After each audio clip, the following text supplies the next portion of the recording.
Voici l'histoire. 1 Corinthiens 14, le verset 1 à 33. Recherchez la charité. Aspirez aussi aux dons spirituels, mais surtout à celui de prophétie. En effet, celui qui parle en langue ne parle pas aux hommes, mais à Dieu, car personne ne le comprend. C'est en esprit qu'il dit des mystères. Celui qui prophétise, au contraire, parle aux hommes, les édifie, les exhorte, les console. Celui qui parle en langue s'édifie lui-même. Celui qui prophétise édifie l'Église. Je désire que vous parliez tous en langue, mais encore plus que vous prophétisiez.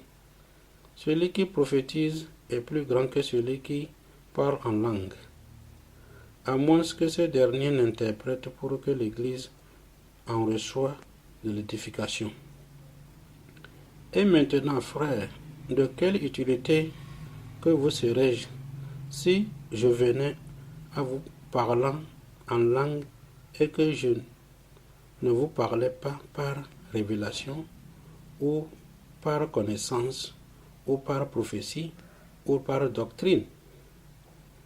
Si les objets inanimés qui rendent un son comme une flûte ou une harpe ne rendent pas de son distinct, comment reconnaîtrons ce qui est joué sur la flûte ou sur la harpe? Et si la trompette rend un son confus, qui se prépare au combat?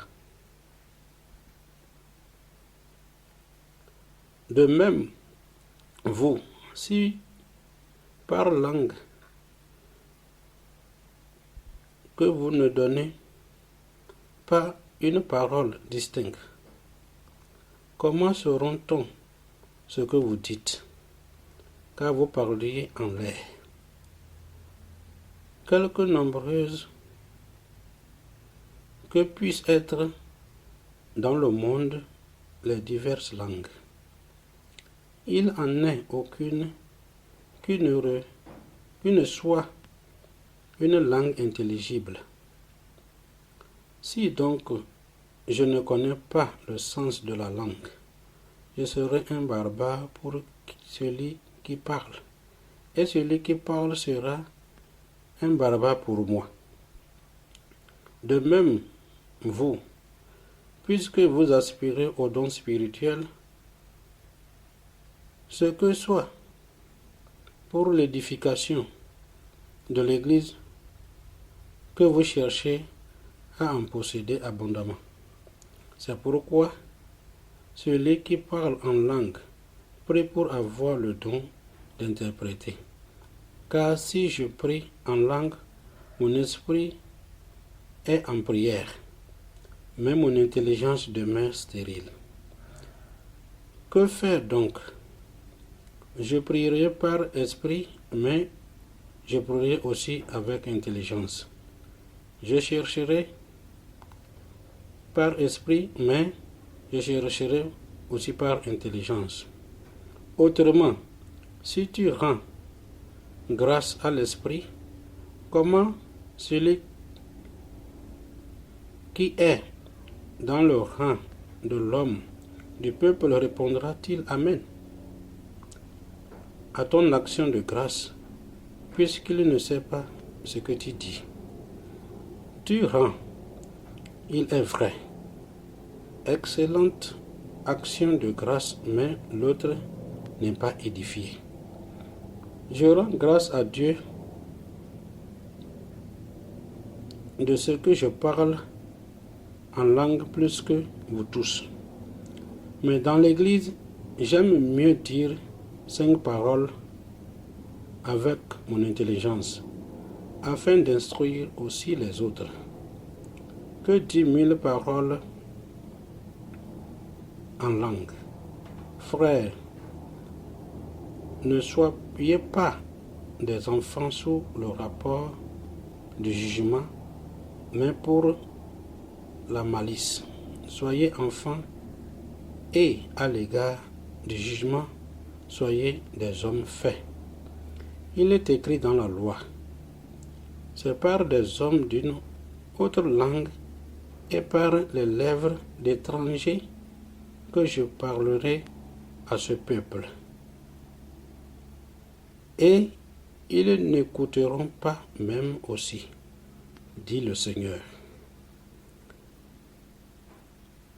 Par conséquent, les langues sont un signe pour les croyants, mais pour les non-croyants, la prophétie, au contraire, est un signe pour les croyants, pour les non-croyants, mais pour les croyants. Si donc, dans une assemblée de l'Église entière, tous parlent en langue, et qu'il survienne des hommes du peuple ou des non-croyants, ne diront-ils pas que vous êtes fous? Mais si vous prophétisez, si tout le monde prophétise, et qu'il survienne quelques non-croyants ou un homme du peuple, il est convaincu par tous, il est jugé par tous. Les secrets de son cœur sont dévoilés de telle sorte que, tombant sur sa face, il adorera Dieu et pleura que Dieu est réellement au milieu de vous. Que faire donc, frères, lorsque vous assemblez les uns ou les autres parmi vous? Ont-ils un cantique, une instruction, une révélation, une langue, une interprétation? Que tout se passe pour l'édification. En est-il qui parle en langue que 2 ou 3 au plus, parlant à chacun à son tour, et quelqu'un interprète?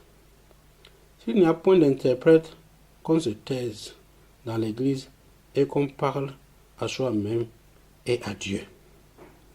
Pour ce qui est des prophètes, que de 2 ou 3 parlent et que les autres jugent. Et si un autre qui est assis a une révélation, que le premier se tait, car vous pouvez tous prophétiser successivement afin que tous soient instruits et que tous soient exhortés. Les esprits des prophètes sont soumis aux prophètes, car Dieu n'est pas un Dieu de désordre, mais de paix, comme dans toutes les églises des saints. Fin de l'histoire.